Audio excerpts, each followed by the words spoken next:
Hey, this is Rich. In today's video, we're going to be talking about this product manager case study. If you have not been keeping up with us, this is part of a whole playlist series. So the previous video, I talked about the product manager case study basics, best practices, tips, and all that. This one, I'm actually going to chop it down for you. So how I'm approaching this would make a lot of sense if you had the context from the previous video. So you should be watching that if you have not already, which is called Product Manager Case Study Update and Salary Guide for 2025. With that said, let's go ahead and chomp this one down. This is actually a very typical one for Meta, which is like, what businesses would you build on top of? I'm going to show you how it is that I'm going to knock it out. One of the biggest trends, and I'm going to go ahead and remind you of it right now if you haven't been following the series, is on the spot case studies, because 92% of the placements backfill, 7% is what? Brand new position. Check out the previous video if you still need the reference. But what businesses would you build on top of? Well, off the top of my head, this is actually a very important statement that you guys should always have leading into this, because this is something that we call in recruiting a forgiveness statement, which is like, you can't, like, off the top of my head, if you're going to ask me on the spot, like right now, yeah, off the top of your head, what is it that you think? This is very important for you to address this, because a lot of times on the hiring side, they're doing you the same way, which is like, we got a case study. Let me know if you, in the comments, whether or not you guys want me to take down this one. How would you build an oven for people that are in wheelchairs? Well, what, like toaster oven, like we're talking about an air blender, we're talking about the conventional oven, which is like right next under the stove. It's like, oh, it could be anything that you want. Is it in a kitchen island? Like, it could be anything that, like, they're making it as vague as possible. So you also have to be as general as possible too. What businesses would I build on top of, like, Instagram? What businesses would I build on top of WhatsApp? Or what businesses would I be building on top of, like, Spotify? Off my top of my head right now, I would take the following steps. Instead of listing particular businesses, go ahead and do this instead.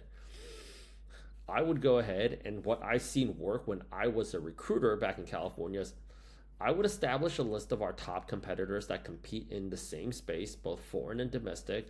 I would research the additional business lines from our competition.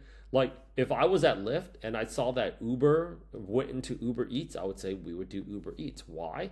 It's because they already have a proof of concept.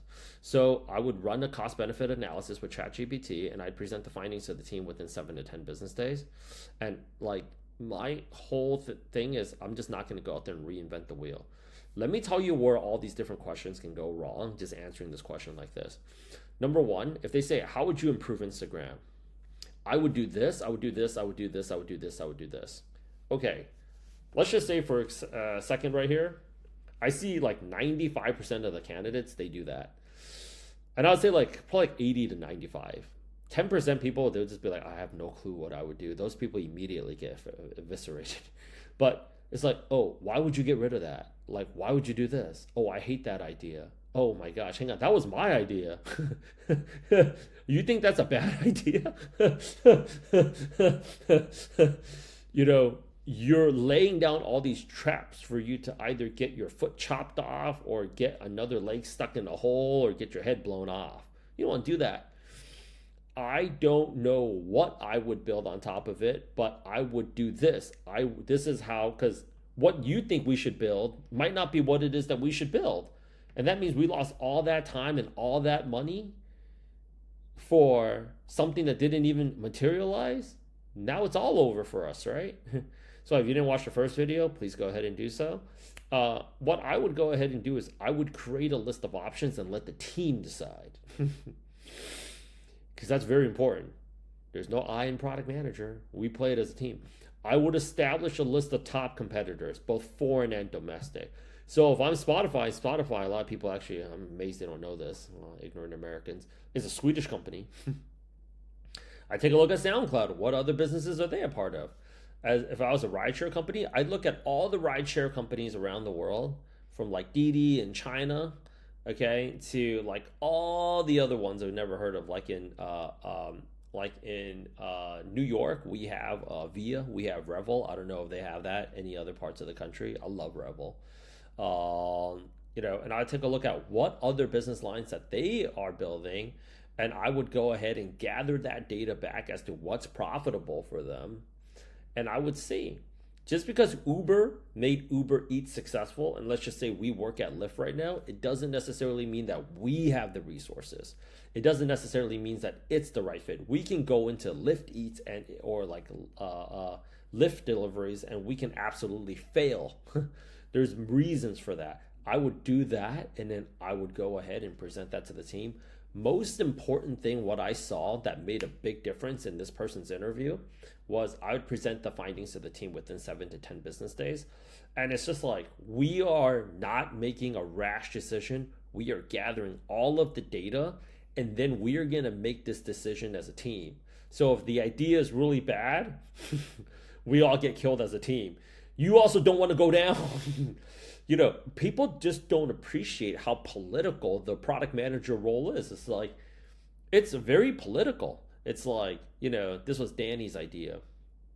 And Danny's like, well, you said on the interview, these are the type of businesses that you'd build on top of this existing business line. And this has turned out to be an absolute disaster. I mean, would you like to defend yourself here? All of a sudden you're on a Zoom call going, but boom. We needed a body, and you just gave the team one, right? You want to be smart about this. That's another tip that I want to give out in terms of doing interviews. Talk to these people as if you already work there. It'll just make it so much more natural for them to want to work with you. If you're selling yourself constantly, you're making them the decision maker over your fate, and that just makes people want to trample all over you. You want to be like talking to them as, okay, so let's just say I'm a part of the team right now, and this was my first assignment. We have some additional cash you want to throw around. Off the top of my head, I would take the following steps.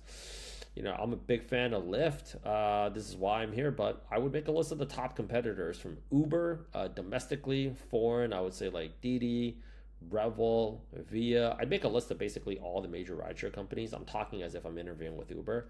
I would research what are the additional business lines that they were able to build on top of their rideshare operation, and I would run a cost-benefit analysis on ChatGPT to see if it makes business sense for us to be a part of those.